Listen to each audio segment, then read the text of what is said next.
Après qu'on ait couché ensemble, il m'a offert un poste d'auxiliaire de recherche. Il m'a jamais forcé à faire quoi que ce soit ou menacé, mais j'ai toujours eu l'impression que mon directeur de thèse essayait d'acheter mon silence en me versant un salaire. Ça a commencé par une invitation à prendre un verre. Ça s'est terminé par des gestes déplacés. J'étais mal à l'aise. Je savais pas trop comment mettre fin à ça sans que ça ait des répercussions sur notre relation de travail. Après tout, c'était quand même mon boss. Dans le milieu universitaire, les relations pédagogiques, de pouvoir et d'autorité ont un impact sur le consentement sexuel. On s'est donc posé la question. Si on détient une position de pouvoir ou d'autorité sur une autre personne, peut-on penser que son consentement sexuel s'exerce librement? Laissez-nous vous expliquer pourquoi non, ce n'est pas possible.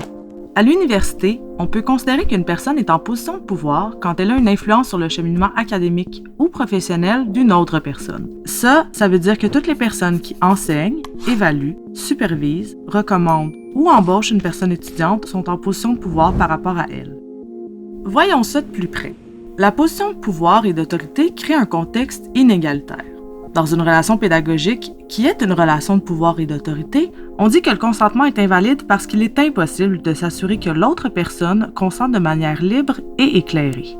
Une personne qui utilise son statut, son pouvoir ou sa notoriété pour imposer des contacts sexuels abuse de la confiance de l'autre personne. Dans ces cas-là, on qualifie son geste de violence à caractère sexuel.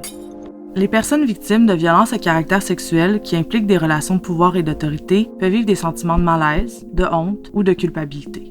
Et parce qu'elles peuvent avoir peur des répercussions sur leur parcours universitaire ou professionnel, il n'est pas rare qu'elles évitent de dénoncer la situation et qu'elles se sentent seules.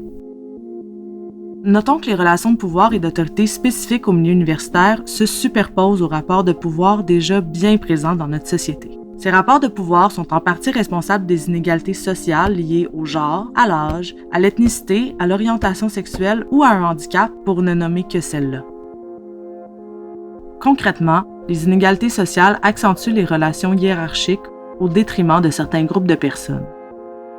Ce qu'il faut retenir, c'est que les universités sont des milieux où il existe de nombreuses relations de pouvoir et d'autorité.